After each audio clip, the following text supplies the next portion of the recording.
एक समय की बात है, एक गांव में एक कुशल परिवार रहता था। उस परिवार में सुधा जी नाम की एक वृद्ध महिला रहती थी। सुधा जी की दो बेटी और बहुएं थी जो उनके साथ ही रहती थी। बड़े बेटे अशोक की पत्नी नम्रता संस्कारी और सर्वगुण स्वपन थी। वही छोटे बेटे की पत्नी अनाया चालाक और बहुत तेज तेज दरार थी। एक बार की बात है, सुधा जी और नम्रता मिलकर बहुत सारे लड्डू बनाकर रसोई में रख देते हैं। सुधा जी, बहू मैं मिश्रा जी के वहाँ कुछ काम से जा रही हूँ, तुम लड्डू को थोड़े देर बाद डब्बे में रख देना। ये बोलकर सुधा जी बाहर चली जाती है। नम्रता अपने बेटे की आवाज सुनकर उसे देखने चली जाती है। तभी अनाया रसोई में आती है। शुद्ध देशी घी के लड्डू देख उसके मुंह में पानी आ जाता है और एक लड्डू खा लेती है। अनाया, वाह, इतने इतने स्वादिष्ट लड्डू मैंने कभी नहीं खाए। एक काम करती हूँ, सारे लड्डू डिब्बे में रख लेती हूँ और एक प्लेट में ही छोड़ दूंगी, जिससे किसी को मुझ पर शक भी नहीं होगा और मैं आराम से खा पाऊंगी। वो लड्डू की प्लेट उठाकर एक डिब्बे में भरकर चुपके से अपने कमरे में ले जाती है और प्लेट में एक लड्डू वही छोड़ देती है। अपने कमरे में जाकर अनाया पेट भर लड्डू खाती है। पेट भर जाने पर वो लड्डू के डिब्बे को छुपा देती है। नम्रता अपने बेटे कार्तिक को सुला रही थी, तभी सुधा जी घर आ जाती है। सुधा जी, नम्रता, अरे ओ नम्रता। नम्रता सास की आवाज सुनकर भागी हुई आती है।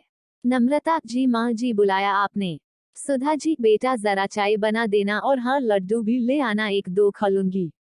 नम्रता रसोई में जाती है और लड्डू का खाली प्लेट देखकर चौंक जाती है। नम्रता, लड्डू कहाँ गए? मैंने तो डिब्बे में भी नहीं रखे, प्लेट में तो एक ही लड्डू है, अभी माँ को बताती हूँ। नम्रता सुधा जी को जाकर बात बता देती है। नम्रता, माँ जी, लड्डू रसोई में नहीं है, मैंने वही रखे थे पर अब नहीं है। सुधा जी, क्या लड्डू तो तेरे सामने ही बनाए थे, फिर कहाँ गए? नम्रता, पता नहीं माँ जी, कार्तिक रो रहा था तो मैं कार्तिक के पास चली गई, उसे सुलाकर अभी आपकी आवाज सुनकर आ रही हूँ। सुधा जी रसोई में जाती है। अनाया लड्डू से भरा मुंह जल्दी जल्दी साफ करती है और रसोई में आती है। अनाया, क्या हुआ मम्मी जी, आप गुस्से में क्यों हो? सुधा जी, बहू, यहाँ लड्डू के प्लेट रखे थे, अब देखो इसमें एक भी लड्डू नहीं, पता नहीं कौन खा गया, शुद्ध घी के लड्डू थे। तभी अशोक और राहुल भी आ जाते हैं और रसोई से लोगों की बातों को देख दोनों रसोई की ओर जाते हैं। अशोक अपने माँ से मजाक में कहता है। अशोक, क्या हुआ माँ? क्या हुआ माँ, किस गहन विषय पर चिंतन चल रहा है? सुधा जी, अरे देखो ना बेटा, शुद्ध घी के लड्डू बनाए थे, पता नहीं कौन खा गया, अब इसमें एक भी नहीं है। अनाया, आपके बाहर जाने के बाद तो नम्रता दीदी ही ना थी रसोई में, शायद कहीं उन्होंने ही। नम्रता, अनाया ये क्या बोल रही हो तुम, मैं कार्तिक के पास थी। सुधा जी और घर के सभी सदस्य अनाया की बात पर विश्वास कर लेते हैं और नम्रता के खिलाफ हो जाते हैं। सभी नम्रता को खूब सुनाते हैं तो वो रोने लगती है। अनाया बहुत खुश होती है, वो खुद से कहती है, इन लोगों को बेवकूफ बनाना कितना आसान है। कुछ दिन बाद सुधा जी काजू और बादाम खरीद कर लाती है और नम्रता को संभाल कर रख देने के लिए कहती है। सुधा जी ये कहकर वह से चली जाती है। नम्रता काजू और बादाम के डब्बे को अलमारी में रख देती है। अनाया काजू बादाम का डिब्बा देख लेती है और रोज मुट्ठी भर कर के खूब काजू बादाम खाती है और इसी तरह एक ही हफ्ते में काजू बादाम खत्म हो जाते हैं। सुधा जी, अरे नम्रता, तुझे काजू बादाम लेकर दिए थे, तू तो दिखा भी नहीं रही कि कहाँ रख दिए, हमें भी दिखा दे, हम भी दर्शन कर लेंगे, या मंदिर में रखकर पूजा करेगी तू? नम्रता जी, माँ जी अलमारी में रखे हैं, अभी लेकर आती हूँ। ये बोलकर नम्रता रसोई में जाती है और काजू बादाम का डिब्बा निकालती है, पर डिब्बे में तो काजू बादाम ना के बराबर थे। ये देखकर नम्रता चौंक जाती है और रोने लगती है। नम्रता की रोने की आवाज सुनकर सुधा जी और घर के सारे सदस्य रसोई में आते हैं। नम्रता को रोता देख सुधा जी बोलती है। सुधा जी, अरे क्या हुआ, रो क्यों रही हो? नम्रता, माँ जी, काजू बादाम यही रखे थे, पता नहीं कहाँ गए।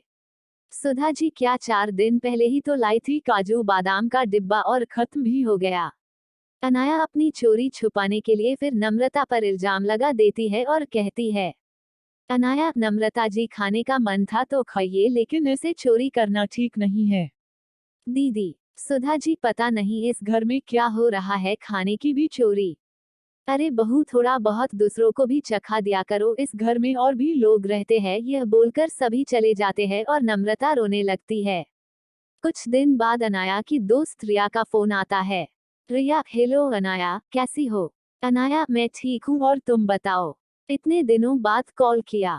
रिया, घर के काम में ना बिजी रहती हूँ। चलो ना हम दोनों कल मिलते हैं, शॉपिंग करेंगे, खाएंगे पिएंगे। अनाया, अच्छा ठीक है, कल मिलते हैं। वैसे भी शादी को 2 महीने हो गए, कहीं घूमने भी नहीं गई मैं, राहुल को तो टाइम भी नहीं मिलता। रिया, ठीक है ना, तो कल मिलते हैं, तू तैयार रहना। अनाया खुद से कहती है। मैंने रिया को हाँ तो बोल दिया, पर पैसे कहाँ से लाऊंगी? बाहर जाने का मतलब पैसों का खर्च होना। अब अनाया पैसों की जुगाड़ में लगी है। वो सुधा जी के कमरे से गुजरती है, तभी अशोक सुधा जी को 10,000 रुपए रखने के लिए देता है। अब रात होते ही अनाया सुधा जी के कमरे में जाती है और 10,000 की गड्डी चुरा लेती है। सुबह होते ही अशोक 10,000 सुधा जी से मांगता है। अशोक, माँ वो 10,000 दिए थे ना, वो देना, दोस्त को वापस करने हैं, वह लेने के लिए आ रहा है। सुधा जी कमरे में पैसा लेने जाती है। जैसे ही अलमारी खुलती है तो पैसे कहीं नहीं मिलते। सुधा जी चिल्लाती है। चिल्लाने की आवाज सुनकर सुधा जी के सभी सदस्य सुधा जी के कमरे में जाते हैं। अशोक, क्या हुआ माँ, अब चिल्ला क्यों रही हो और इतनी घबराई हुई क्यों हो? सुधा जी, मैंने यही 10,000 रखे थे, अब नहीं है, पता नहीं कहाँ चले गए।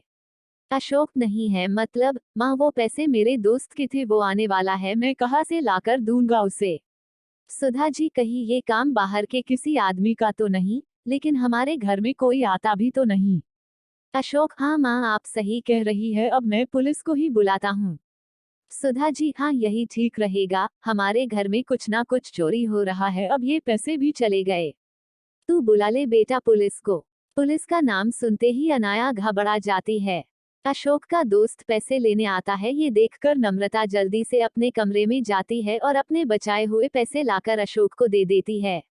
नम्रता के पास 10,000 देखकर सब लोग नम्रता पर शक करने लगते हैं।